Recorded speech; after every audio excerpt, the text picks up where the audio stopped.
So you're thinking about getting a 4K TV and you hear all of these different things about Netflix streaming in 4K. Your internet's good enough and you just want to see how it is. You've probably heard, if you've done your research, people trying to compare and say that Blu-ray at full 1080p looks a lot better than Netflix's 4K or close to it. That's not really the case. Now with this video I won't really be able to show you how they differentiate because my camera is not going to pick up the difference. So most of it's just going to be kind of explaining. I will show some examples, show some examples because yes, bottom line, overall 1080p Blu-ray does look better, but it's not because of compression or artifacts being not as bad compared to a streaming video, because yes, you can see the sharper resolution in Netflix's 4K, but the image just kind of has something off about it. So this is kind of just my opinion and review. I'll probably show some B-roll, but most of it's just going to be what I've observed. So with Netflix in 4K on my Vizio TV, which I've used, and the LG because I have both, the 4K is super crystal clear. Yeah, you can see the resolution, but there's just like, there's not much depth.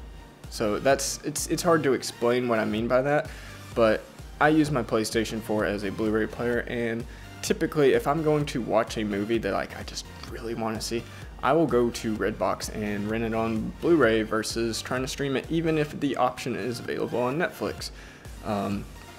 Netflix, you can see, you know, more lines in someone's wrinkles. You can see their pores better. You know, the strands of hair are pretty clear. But it just, if you're a photographer and you have a camera, it feels more like a flat image than, you know, trying to use the built-in standard presets where you see the increased saturation and depth. That's the best explanation I can do for it. The blacks just seem darker in Blu-ray.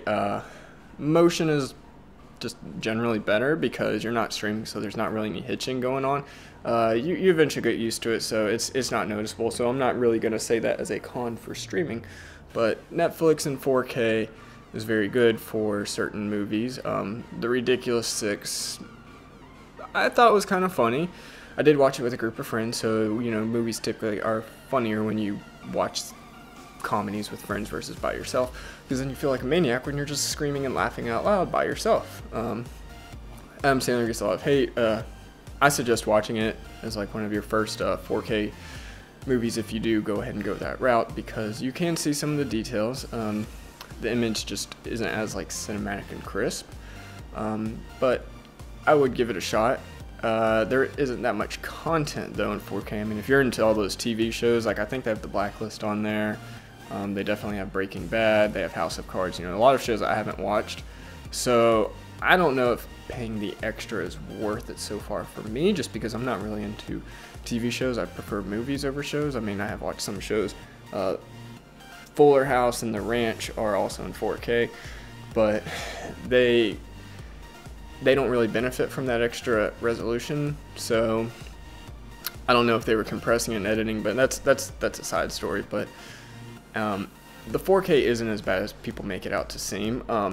I wouldn't say that it's the same quality as Blu-ray, because yes, Blu-ray, if you get up close enough, you can see just the pixels, because you know it's 1080p versus 2160p, and the pixels, they do stand out if you're focusing on them.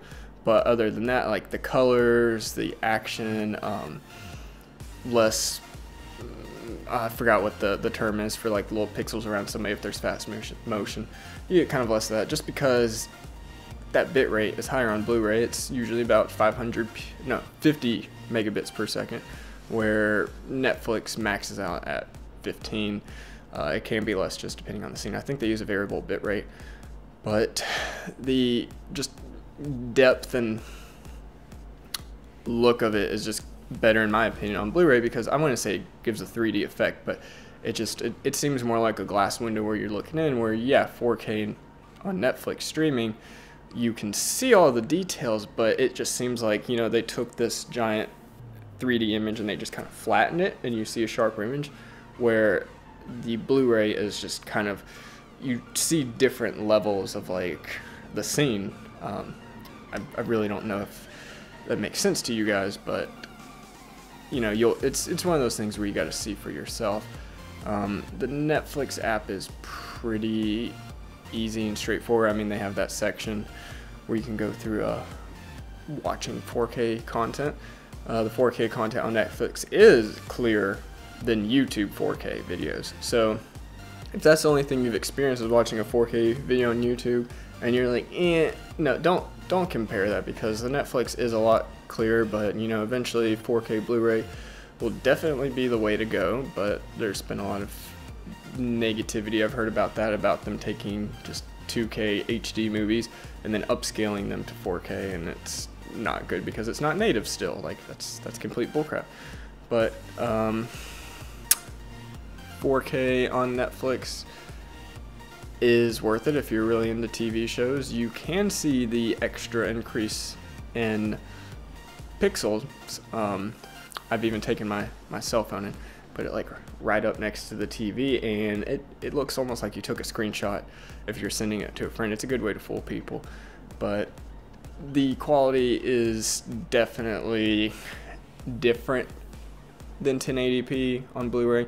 So I guess it is subjective because you can see the resolution, but it just feels like you're not getting the whole entire picture. So that's just kind of the moral of this whole video. So